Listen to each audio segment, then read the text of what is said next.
My family sold my childhood home behind my back, but they forgot one thing. I found out my family had sold my childhood home from a stranger, not from my parents, not from my brother, not even from the lawyer who handled the sale. A complete stranger. He called me on a Tuesday morning and said something that made my stomach drop. "Hi, I'm sorry to bother you, but I think you're the person I need to speak with. I just bought your parents' house." I laughed, not because it was funny, because I honestly thought he had the wrong number. "That's impossible," I told him. "My parents still live there." There was a long pause. "They don't." I sat completely still. Then he said, "They moved out almost 3 months ago." 3 months. My parents had disappeared from the house I grew up in 3 months earlier, and nobody had told me.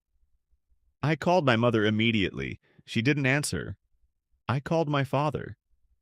Straight to voicemail. Then I called my older brother, Daniel. He answered on the fourth ring. "Hey," he said casually. "What's up?" I asked him one question. "Did you sell mom and dad's house?" Silence. Not normal silence. The kind of silence where someone is trying to decide how much of the truth they can get away with. Finally, Daniel said, "Who told you that?" And that was when I knew. He had done it, but I still didn't understand why. That house wasn't just a house. It was where my parents had raised us.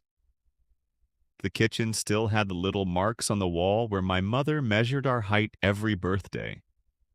The garage still had my father's old workbench, and upstairs in the hallway, there was a tiny crack in the door from the time Daniel and I had gotten into a stupid argument when we were kids. I had left home years earlier, but that place still felt like the one thing in my life that couldn't disappear. Until it did.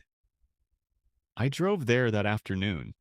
The house looked completely different. The curtains were gone. The flower pots my mother loved were gone. Even the old mailbox had been replaced. I stood across the street staring at it. Then a man came outside. He was carrying a cardboard box. "You must be the son," he said. I asked him how he knew. He pointed at the house. "The previous owners left a box with your name on it." My name. I took the box. Inside were old photographs, letters, and a small metal key. There was also an envelope. On the front, in my mother's handwriting, were 4 words: "Do not trust Daniel." I read it 3 times. Then I opened it. My mother had written a letter. She explained that my father had gotten sick and that they had fallen into serious financial trouble. Daniel had offered to help. He told them he could handle the paperwork, speak to the bank, and protect the house. But he didn't protect it. He convinced them to sign documents they didn't fully understand. Then he sold the house. And the money? According to my mother, almost all of it disappeared. She didn't know where it went. But she knew Daniel had lied. At the bottom of the letter was one final sentence. If you're reading this, I couldn't stop him. I called Daniel again. This time he answered immediately. "What did Mom write to you?" I said nothing. He started talking. Fast. Too fast. He said our parents were confused. He said they had agreed to the sale. He said I was making everything more dramatic than it really was. Then he said something I'll never forget. "You weren't around anyway. What difference does it make?" That sentence changed everything.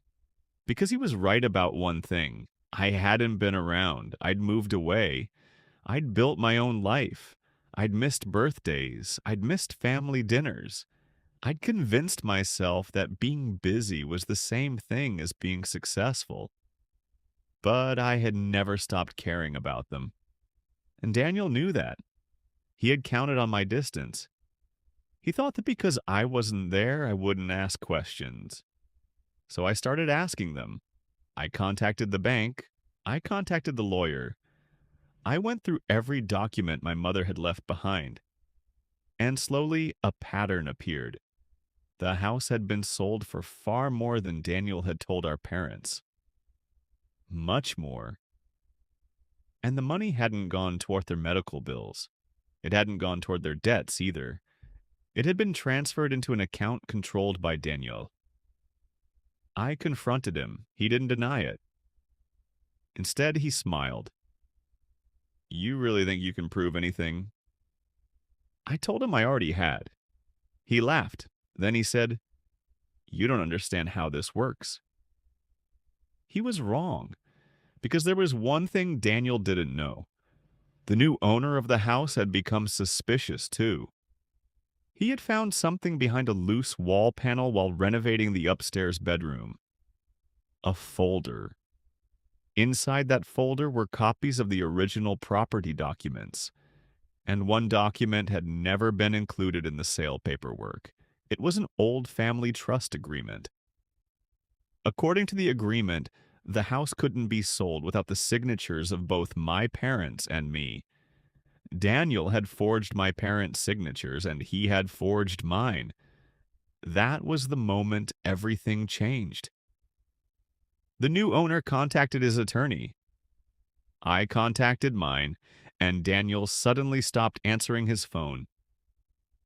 For the first time in months, he was scared. A few weeks later, the truth finally came out. My parents hadn't willingly sold the house. They had been manipulated. Daniel had taken advantage of their situation, hidden the real sale price, and kept the difference. The sale was challenged. The money was traced. And Daniel was forced to return what he had taken. But something unexpected happened. The new owner offered my parents the house back. He said he had no interest in keeping a property that had been obtained through a family dispute. My father refused at first. Then my mother looked at me. She said, I don't want the house. I was surprised. She smiled. I want my family back. That hit harder than anything Daniel had done. Because I realized something. For years, I had been thinking that the house was our home. It wasn't. The people were. The photographs, the stupid arguments, the birthdays, the dinners, the memories. Those were the things that made it home. So we didn't move back. Instead, my parents moved closer to me. We rented a small place together. My mother put her old height chart on the wall. My father rebuilt his workbench in the garage. And for the first time in years, I started having dinner with them every Sunday. Daniel eventually sent me a message. Just 3 words. I made mistakes. I stared at the screen for a long time. Then I deleted it. Not because I hated him, but because I finally understood something. Forgiving someone doesn't mean giving them another chance to hurt you. Sometimes the best thing you can do is walk away and build something better with the people who never betrayed you. And every Sunday evening when I sit at that table with my parents, I think about the house we lost, the house Daniel tried to steal, and I realize now he never understood what made it valuable in the first place. It was never the house, it was us.